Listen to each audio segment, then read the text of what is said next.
સુખ અને દુઃખ જીવનનો એક મહત્વપૂર્ણ ભાગ છે, પરંતુ કેટલાક લોકો પોતાના જીવનથી એટલા નિરાશ થઈ જાય છે કે તેઓ ભગવાનમાંથી વિશ્વાસ ગુમાવી દે છે. અને તે જ સમયે આપણા ધાર્મિક ગ્રંથોમાં આવા ઘણા સંકેતોનો ઉલ્લેખ કરવામાં આવ્યો છે.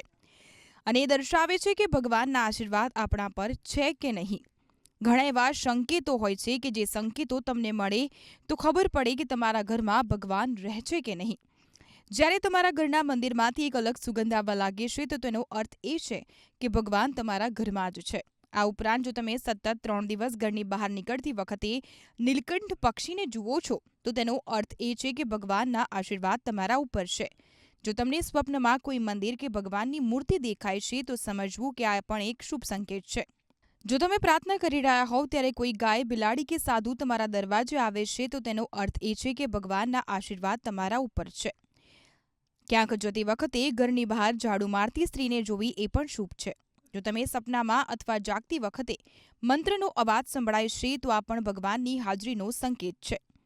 જો પરિવારના કોઈ પણ સભ્યને દેવી દેવતાઓ, મંદિરો, દીવા, ફૂલ અથવા ધાર્મિક કાર્યક્રમોનું સ્વપ્ન આવે છે તો તે ભગવાનની હાજરીના સંકેત માનવામાં આવે છે.